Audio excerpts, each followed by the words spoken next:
숙소 앞에 왔습니다. 오늘 2023년 1월 17일 화요일 오후 2시 반 넘었고요. 앞서 녹화하던 게 중간에 시간 때문인지 잘리고 끊겨가지고 일단 하던 이야기는 마저 끝을 내야 될 것 같아서 이렇게 다시 영상을 켰고요. 숙소 들어가기 전에 시원대 나름 분위기 나쁘지 않네요. 네, 여기서 이렇게 마저 촬영하고 들어갈게요. 하루 종일 닭이 온다. 아까 하던 이야기, 네, 아까 이제 식당에서 그 코리팟 식당에서 일본 할아버지하고 캄보디아 아주머니 커플, 네, 미스테리한 커플 보면서 그것도 식당에서 떠들던 그 일본 아저씨 보면서 뭐 이런저런 이야기를 하던 이야기가 나왔는데 중간에 끊겨서 마저 하고, 베트남에서도 그렇고 현재 여기 캄보디아에서도 그렇고 전 세계적으로 어디를 가도 요즘 일본인 관광객을 보기 힘들어요. 네. 아마 현지에 지금 정착해서 살고 있는 일본인들이지 않았을까라고 생각을 합니다. 아까 그 아저씨의 경우는요. 일본인들이 없어요. 예전처럼 밖으로 못 나와요. 여행을 거의 안 다닙니다. 여행 자체를 갖다가 거의 안 다녀요. 눈 씻고 찾아봐야 할 정도로. 그러니까 이제 오히려 저 같은 사람을 일본인으로 착각하고 그렇게 일본어 인사를 해버리는 거예요. 저는 당혹스럽지만은요, 전혀 반갑지 않고 달갑지 않은데 나 일본인 아니라고. I'm not Japanese, I'm Korean. 감사합니다. 아리가또 아니라고, 예, 안내를 하고 나오곤 하는데 세네 번 반복되었고 일본인이라고 묻는 경우도 있었고, 네, 그랬단 말이죠.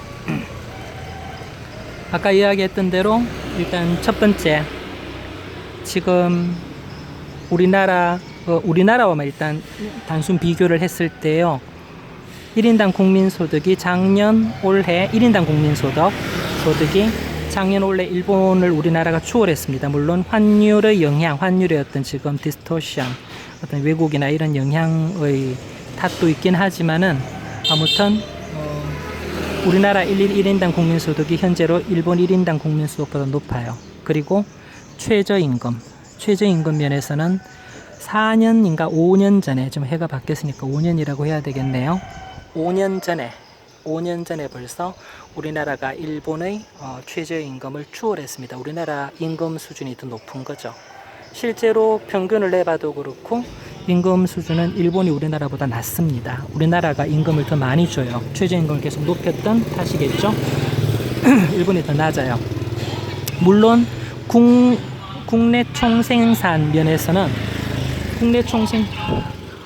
이런 하루 종일 이 재밌는 숙소에 있으면은 요 소리 계속 들려요. 이거 뭐 파는 아저씨인데 재밌어요. 네, 아무튼 국내 총생산은 당연히 일본이 더 많을 수밖에 없죠. 많아야 되고. 네, 인구가 1억 2천? 뭐 1억이 넘는 데다가 국토 면적도 우리나라의 2배잖아요. 그런 나라의 국내 총생산이 우리나라보다 적으면 안 되잖아요. 세계 경제 대국이었고, 세계 2위 경제 대국이었고, 또 과거 미국을 위협하던 경제 대국이었고 한데 말이죠. 또 토요타와 소니가 있는 일본인데 거기 국내 총생산이 우리보다 적을 수는 없잖아요. 근데 이제 그런 거 말고 상대적으로 또 평균을 비교했을 때 일본이 현재 국민 개개인 평균, 그리고 중산층, 그리고 서민들 살이는 우리나라보다 더 팍팍하고 힘든 게 사실입니다. 못 살아요. 국민 개개인은. 벌써 잃어버린 30년 동안에 모든 그 셀러리, 임금 수준이 다 동결되었고 오르질 않고 있잖아요. 우리는 계속 올랐는데. 그러니까 쓸 돈이 없는 거야, 국민들이. 감히 해외에 지금 나와서 편하게 그렇게 쓸 엄두를 못 내고 있는 거죠. 그냥 국내만 있으면서 그냥 그렇게 살아야 하는 그런 입장이 되어 있는 겁니다. 일본인들 대부분. 그래서 지금 해외 나와보면은 일본인들 없어요. 그 다음 두 번째, 제도적인 측면 차원에서 일본인들이 그렇게 얘기합니다. 이 정도면은 밖에 나가지 말란 얘기 아니야. 국가가 나서서 말리는 상황 아니냐라고 이야기할 만큼 제도적이고 또 서류적인 측면에서 귀찮고 힘들어요. 뭐 원래부터 일본이 그런 서류적인 절차가 번거롭고 매끄럽지 못하고 효율성 없는 걸로 유명한 나라이긴 하지만 서류 팩스 전자적인 어떤 그런 하나도 안 되어 있잖아요. 끝까지 안 하고 있고 일본 관료들, 우리나라 관료들도 만만치는 않지만 뭐 어쨌든 그런 특성들이 있죠. 네. 여권 발급받기가, 여권 파워는 우리가 잘 알고 있는 여권 지수 패스포드 인덱스에서 일본이 싱가포르와 더불어서 전 세계 1위 맞아요. 무비자로 갈 수 있는 나라가 제일 많은 거 맞아요.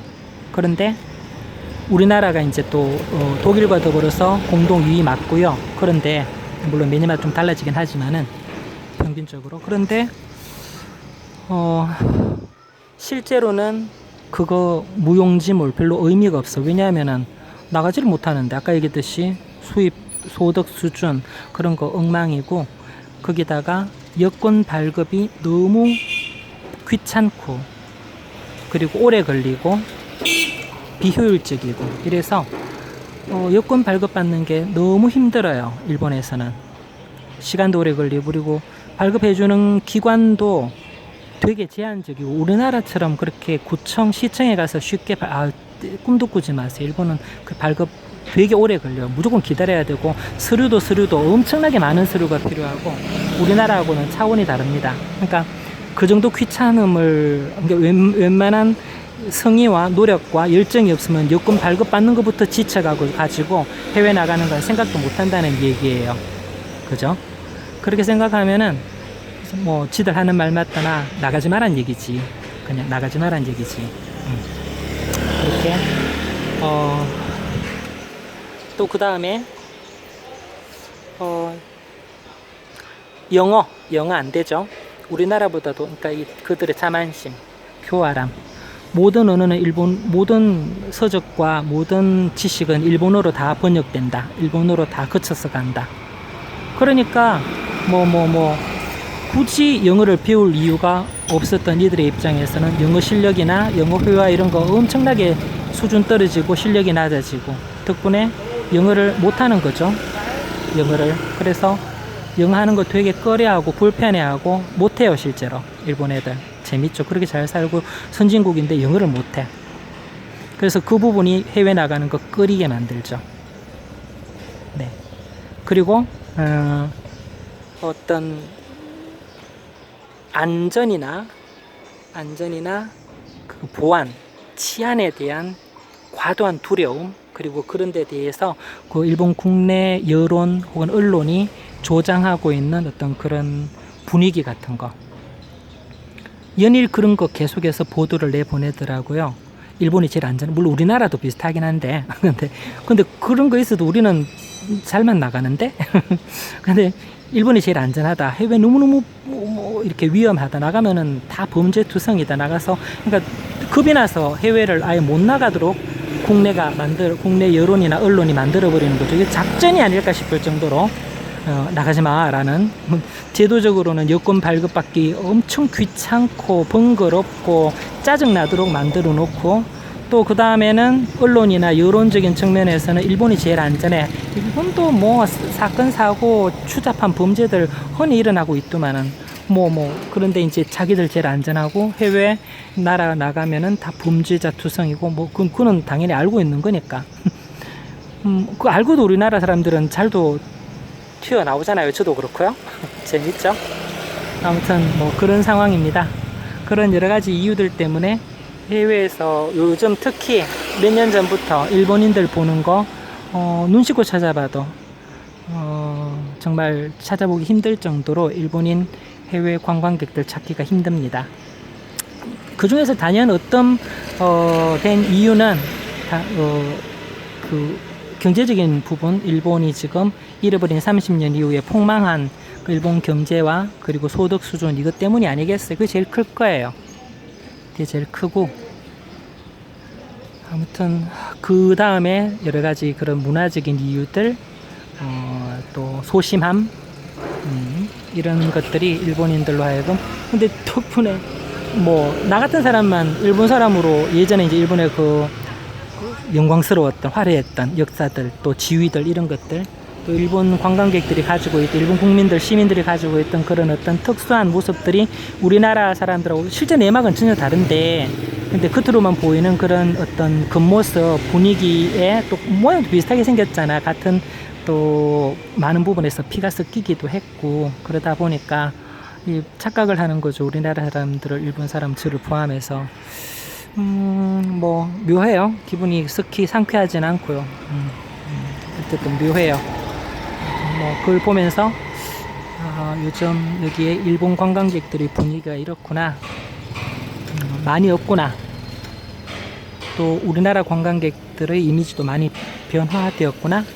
애매하긴 한데 요즘 한류나 한국 문화 콘텐츠들 때문에 어딜 가도 대부분 한국인이라고 알아보던데 어떻게 알아볼 수 있을까라고 의문이 들 만큼 쉽게 금방 변별해서 한국인이라고 대만 알아보던데 유일하게 캄보디아 프놈펜 여기서는 좀 전혀 색다른 경험들을 제가 하고 있어서 일본인이라고 자꾸 묻고 있어. 저한테 일본말로 인사하고 여기 일본 자본도 중국만큼은 아니지만 제법 많이 이온몰 일본 자본으로 들어와 있는 럭셔리한 쇼핑몰이잖아요. 또 럭셔리 파퓰러한 대중적이고 이온몰 있고요. 또 수많은 여기 일본 자본들 그 보니까 그 톤레 삽강 리버사이드 그 강변에 치수 공사 치수 사업 했는 거 일본 자본으로 했더만요. 일본 자본으로 싹 다 했고 일본이 지금 여기에 많이 뭐 이것저것 중국은 그냥 물량 공세로 그냥 다 쏟아 부은 거 같고 아주 약탈적인 자본이죠. 약탈적인 자본, 적대적 자본 그걸로 넣고 있고 일본은 알게 모르게 이제 스며들어와서 오래전부터 또 뭐 여기 자동차는 말할 것도 다 토요타야, 다 렉서스고 다 토요타야, 혼다야. 오토바이는 말할 것도 없고 그러니까 아무튼 그런 어떤 특징들이 여기 지금 사회를 구성하면서 일본의 어떤 뭐 문화나 이런 부분들도 여기서 영향력 이런 것도 간간히 직간접적으로 보고 느낄 수 있는 부분들이 많았어요. 의외로 재밌는 거는 한국 사람들 잘 모른다는 거, 별로 관심 없다는 거, 더 나아가서 자격지심 쩔어가지고 그닥 좋아하지도 않는다는 거, 조금 경계한다는 거, 경계지심 이런 거 있다는 거. 아무튼 그렇습니다. 이상요. 여기까지 일본이 캄보디아에서의 또 요즘 세계 여행지에서의 일본인들 분위기, 느낌 이런 거 잠시 한번 제가 느낀 부분들 기록에 남겨보았습니다. 이상요.